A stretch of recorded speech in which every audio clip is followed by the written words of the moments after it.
Welcome to our web exclusive. I'm Mike Montecalvo, along with Eyewitness News analyst Lieutenant General Reginald Centracchio. It is a busy weekend in southern New England. Graduation parties. We understand it's going to be a nice beach weekend. The CVS Caremark Charity Classic will also kick off too, and also the air show at Quonset Point. We're going to center a little bit on that, General, at the beginning. And just to talk about safety, we see so many events like the air show, big events, that a lot of people don't realize what goes into the planning, the safety planning of an event like that.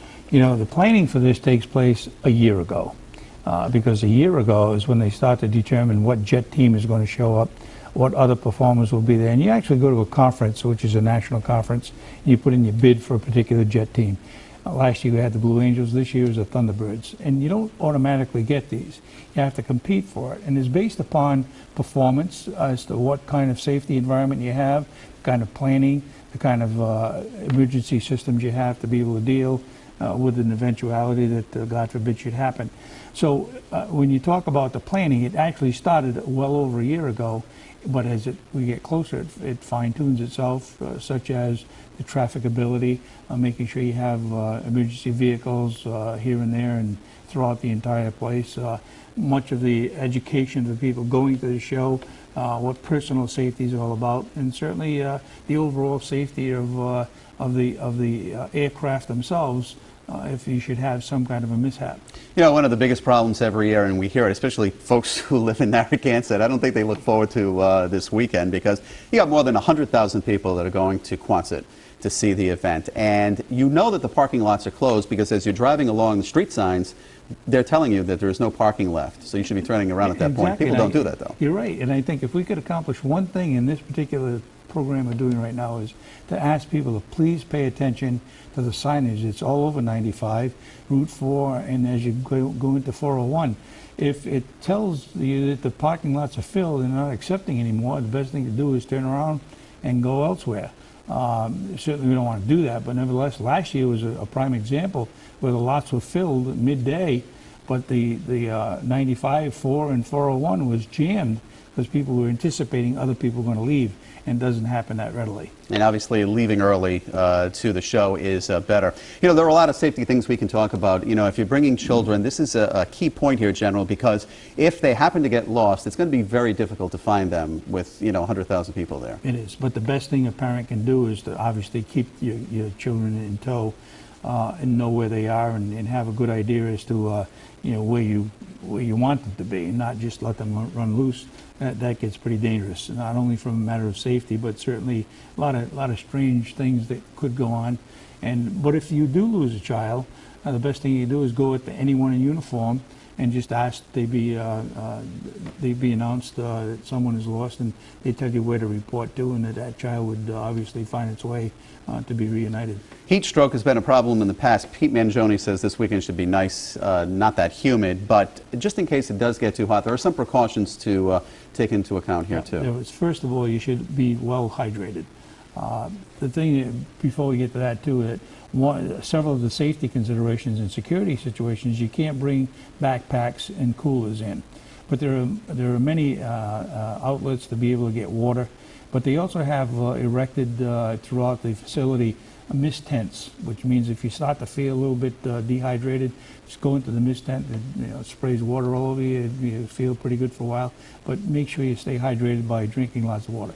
Soda is not good as a hydration vehicle. Water is the best thing. So any advice that we might be able to put out there is that, number one, stay hydrated.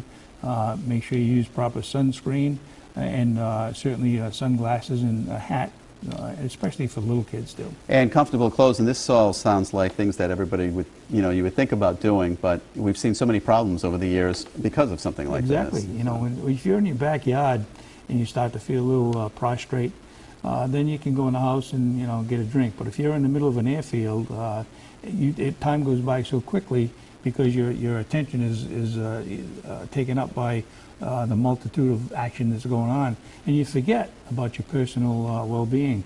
So pay attention to how your body's telling you you need to be hydrated. All right, General's also talking about restrictions, no dogs this weekend either. So the Thunderbirds are coming this year. It's about a 45-minute show. They're the red, white, and blue F-16s. Now, these are the top pilots that the Air Force has, right? I don't think there are any more qualified pilots in any branch of the service, but these pilots specifically not only have to be in the category of Top Gun, but they have to certainly have the discipline to be able to fly at hundreds of miles an hour within 18 inches of each other. And that doesn't give you an awful lot of room to even give it a second thought. So there's such precision and teamwork that that's why you see, and that's why they present and demonstrating to the American people. That's the whole purpose of an air show, is to demonstrate to the American people, this is your military, these are the kind of quality people you have flying these aircraft, and obviously this is a chance for them to brag about it. And, you know, we've seen safety concerns before where planes have gone down. When you're on the ground and there's so many people, obviously there's nowhere to run. You know, how do you combat that? It's very hard if you happen to be in the midst of it, and hopefully we never see that. But nevertheless, you always have to be aware that of where the exit lines could be. And what you don't want to do is be in front of a crowd jammed up against one of the safety fences, because there's nowhere for you to go. And that's when a problem starts. So always leave yourself a little bit of maneuverability, and certainly you can see it from any point. You don't really have to be up against that safety fence because everything's going up in the air.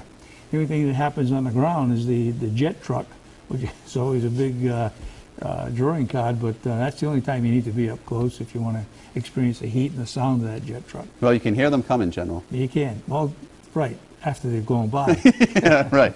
So it is a fun event. And by the way, they do raise money for Hasbro's Children's Hospital, Meeting Street, and the Ronald McDonald House, too. So they're asking for donations when you go and park the car. So please stay safe this weekend. Now, today is Flag Day, the day we're recording this. June 14th marks the day in 1777 when Congress adopted the Stars and Stripes. A lot of people, you know, Veterans Day, you know, Memorial Day, those are highlighted. We kind of forget about Flag Day sometimes. You're right. And it also happens to be the birthday of the United States Army.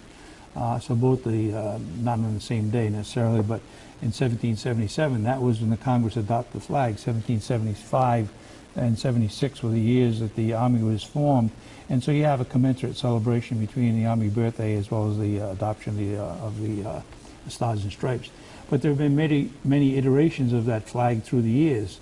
What we see now is basically the same thing as far as the 13 stripes, which represents the original 13 colonies, but the feel of blue and the number of stars have changed significantly through the years. Yeah, it's changed 26 times. You go into schools all the time. I know you went to the Lippert School in Warwick this week. What do the kids ask when they talk about the flag? You know, they ask, you know, what does it mean? Why do we have a flag? And what does it represent? Why is it red, white, and blue? You know, why do we have 13 stripes? And I'll tell you, it was amazing. Even this was the third grade I was talking to. They were able to tell me why there were 13 stripes, why we had so many stars. And one kid even asked, you know, we have Puerto Rico and the Virgin Islands and Guam. They're not represented on the flag, but they are considered to be part of the United States. So the answer is obviously they're not states, and the only thing that is represented is states. And we have on our website right here all different types of information about Flag Day. Before we go, General, real quick, Leon Panetta talking about the high rate of suicide of soldiers coming back from Iraq and Afghanistan and succeeded combat fatalities, and that is key to this whole thing. That is. This is the first time that's happened, and I think that there's real concern that we are not, number one, preparing our soldiers to be able to have multiple deployments, and we're certainly not prepared to deal with the consequences of those deployments, because until recently, and I say within the last perhaps 5 to 10 years, PTSD was not looked at as anything but maybe a psychological thing that you get over it. But it's real, and that's the exact thing that I think he's looking into. Okay, General, as always, thank you for your thoughts. Good to be here. And thanks for watching.